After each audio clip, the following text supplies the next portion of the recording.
हरे कृष्णा। तो हमारे भागवत प्रवाह में आपका स्वागत है।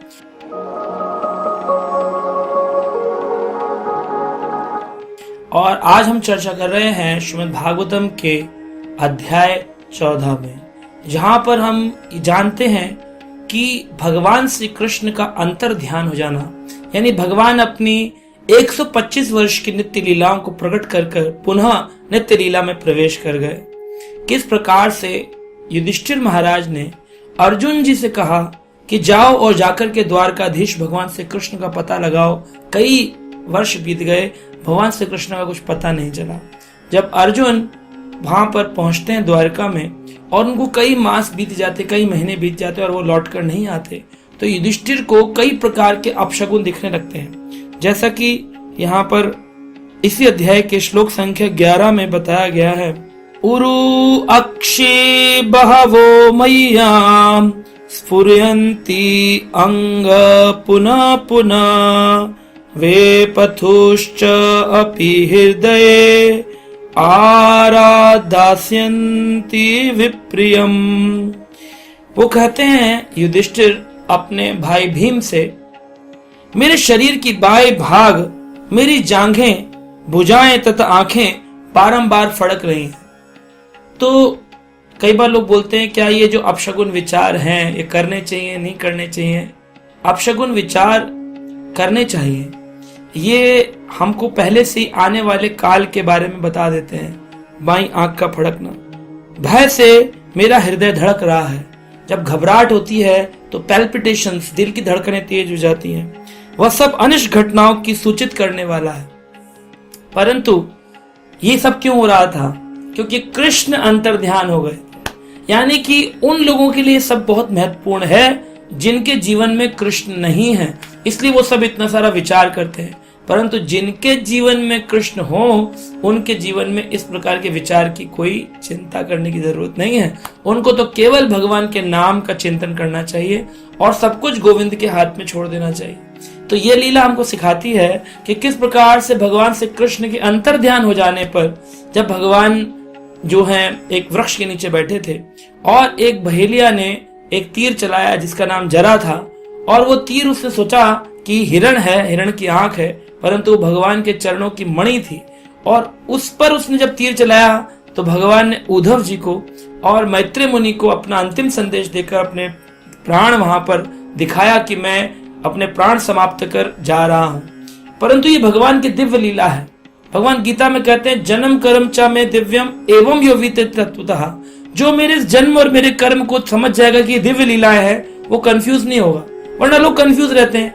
भगवान के पैर में तीर लग गया था, भगवान मर गए थे। भगवान मरते नहीं है। अध्याय का नाम है अंतर ध्यान होना, यानी अदृश्य हो जाना। पूर्ण रूपेण भगवान नित्य लीला में यथारूप आते हैं और यथारूप चले जाते हैं। सच्चिदानंद विग्रह है भगवान।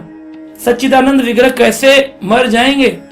आपके पैर में अगर कोई ब्लेड लग जाए तो क्या आप मर जाओगे?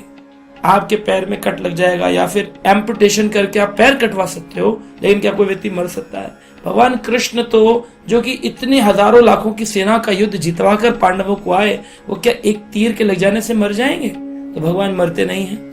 भगवान तो सूर्य के समान है। जैसे सूरज जब भारत में अस्त होता है तब अमेरिका में उदय होता है, जब अमेरिका में लगता है अस्त हो रहा है तब भारत में उदय होता है। उसी प्रकार कृष्ण लगता है अदृश्य हो गए, परंतु किसी और ब्रह्मांड में उनकी नित्य लीलाएं पुनः प्रारंभ हो गई। तो भगवान की लीलाएं कभी बंद नहीं होती हैं। तो ये जो अपशगुन विचार आदि हैं, ये उन लोगों के लिए महत्वपूर्ण हो जाते हैं जो भगवान के भक्त नहीं है। तो भगवान के भक्तों को इन अशुभ विचारों का चिंतन नहीं करना चाहिए। उनको सोचना चाहिए कैसे भी कृष्ण मेरे जीवन में है, और जहां कृष्ण है वहां सदा मंगलता विराजमान रहती है। जिस घर में कृष्ण का विग्रह है, जिस घर में श्रीमद् भागवत ग्रंथ है, जिस घर में भगवान का नाम जप करने वाले भक्त हैं, जिस घर में भगवान को भोग लगाया जाता है, जिस घर में क्लेश नहीं होता, जिस घर में तुलसी का पौधा है, जिस घर में सभी लोग तिलक लगाते हैं, जिस घर में भगवान का नाम अंकित है, अपनी दीवारों पे लिखवा दो। हर घर की दीवार पे एक लैमिनेशन फोटो डाल दो। कई बार लोग बोलते हैं वास्तु दोष। वास्तु दोष भी तब तक काम करता है जब तक भगवान कृष्ण उनके जीवन में न हो। अगर कृष्ण की फोटो आप अपने घर की हर दीवार पे लगा दें, कोई भी वास्तु दोष आपका कुछ नहीं बिगाड़ सकता।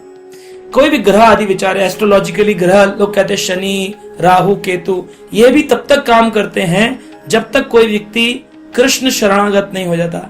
एक बार कृष्ण के शरणागत हो जाने पर उसका कोई ग्रह कुछ नहीं बिगाड़ता। शुक्र जो है वो राक्षसों के गुरु हैं, शुक्राचार्य, वो कहते हैं भाई भगवान कृष्ण ने तो देवताओं को अमृत पिलाया था, वो कुछ भी कर सकते हैं।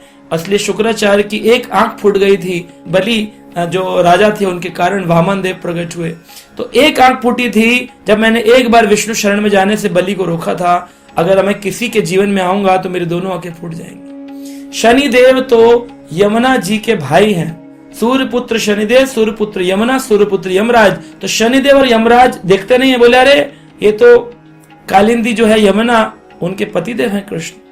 चंद्रवंशी हैं कृष्ण, इसलिए अपने वंश के आने वाले किसी कृष्ण भक्त पर चंद्रमा कुछ नहीं दृष्टि डालते।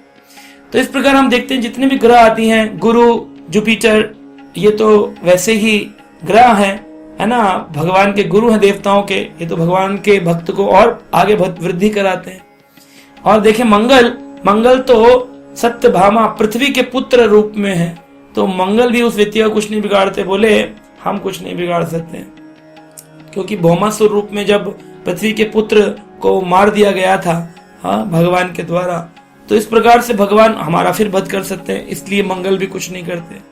राहु केतु की तो गर्दन सुदर्शन चक्र रूप में भगवान ने मोहिनी मूर्ति रूप में काटी थी समुद्र मंथन के समय, तो राहु केतु भी घबराते भगवान कृष्ण से सारे देवता घबराते, जैसे सिंह से जंगल के सारे पशु घबराते हैं। इसलिए कृष्ण भक्ति करने वाले को अधिक इन सब विचारों में नहीं रहना चाहिए। ये तो युधिष्ठिर इन विचारों में क्यों थे?